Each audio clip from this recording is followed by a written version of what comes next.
everyone, welcome back to another YouTube video, and today I'll be taking you along as I draw another Genshin Impact illustration, but this time it's RAIDEN SHOGUN, which her banner is currently up at the moment for the next week or so.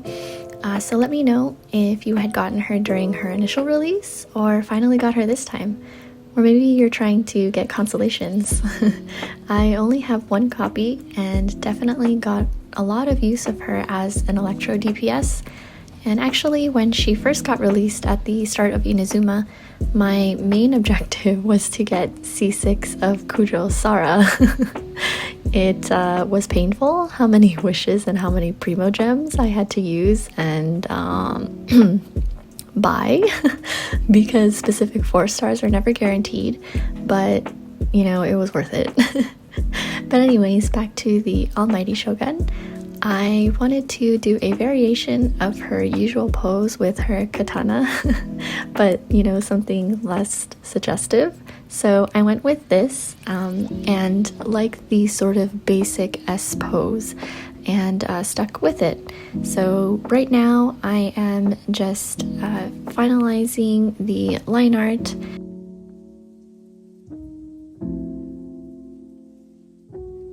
I tend to do this a lot where I will try and figure out hands separately and then I'll just plop them in where they're supposed to be in the right location. So here, I don't know why I drew the wrong hand, but you know, oftentimes I'm looking at my own hands to try and figure out what it's supposed to look like.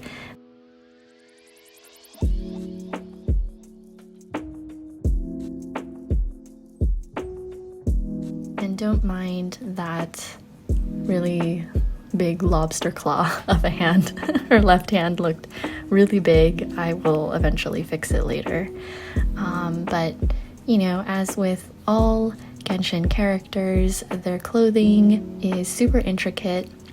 And again, I do it often with a lot of their accessories. I will draw it off to the side and then throw it in to the right location.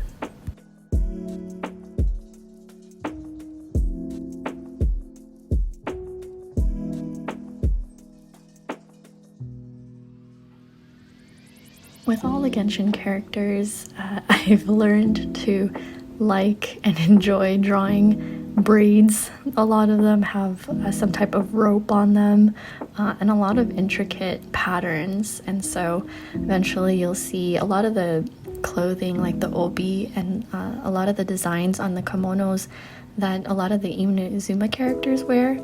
They have some pretty intricate patterns, and so it's really hard for me to draw them on the character themselves in the pose that I have them in. So oftentimes I will just do a big pattern of whatever the design is, again off to the side, and then throw it onto the character and manipulate it from there.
I actually really love the negative shapes that I was somehow able to come up with. I don't know how. Sometimes these things just work out.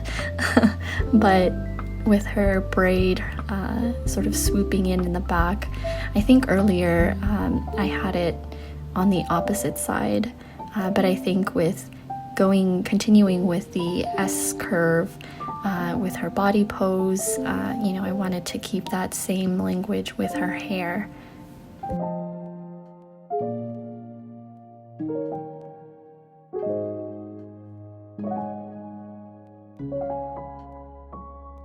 Here, I'm pretty sure I was looking at references of lightning in order to come up with some cool shapes for her katana, and just manipulated it a little bit just to make sure that it doesn't obscure the drawing of Raiden too much to where they're overlapping, and so I just tried my best here.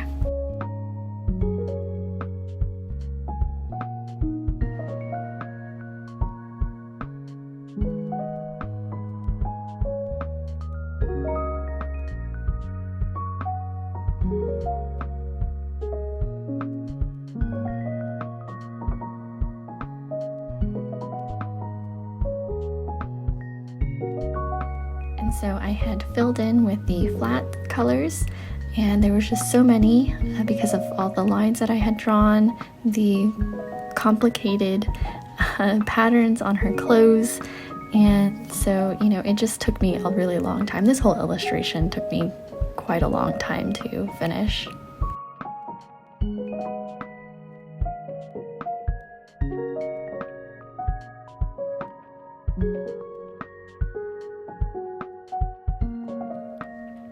I'm really sorry if the flashing of the lines, which is basically me turning layers on and off, sometimes I'm trying to find which layer has which piece of the drawing, and I flash them really quick. Procreate takes all of those as part of the time lapse. I do try to edit the video to take as much of that out, but sometimes it's just really hard for me to capture those portions and just delete it without deleting sort of major parts of the drawing process. And so if that bothers anybody, let me know in the comments below, and I'll try to do a little bit better on reducing or taking out and editing a lot of the flashing of the either the lines, or sometimes a lot of the times I will do that with the colors as well.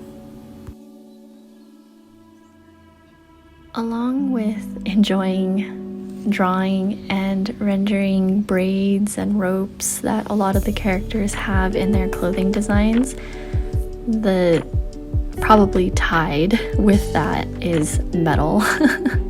So, you know, her shoulder piece, from her vision to the clothing lines.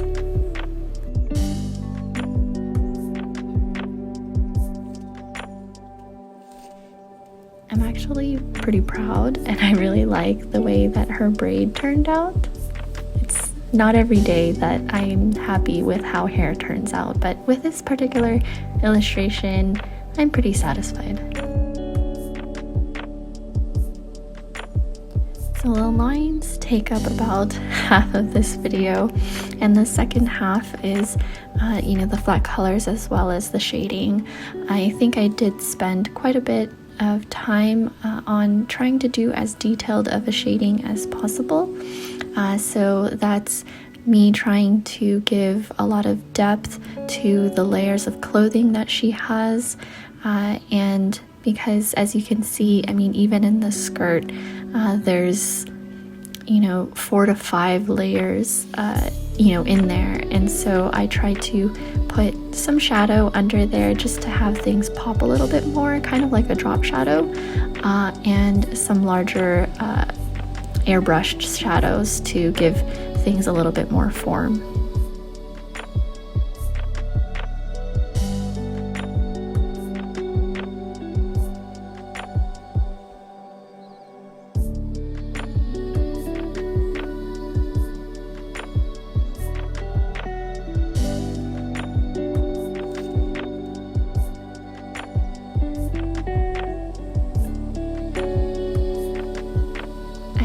Some color dodge and add, and so the background is a water pattern brush. She does look a little bit crazy without the lines, but sometimes it's actually kind of interesting when I turn off my lines just to see how much shading I had put into the drawing. And we're done. So I hope you enjoyed seeing my whole drawing process from start to finish. I'd appreciate it if you liked, subscribed, and hit that notification bell so you know whenever I upload, which is every Monday. And I hope you look forward to my next video. Take care.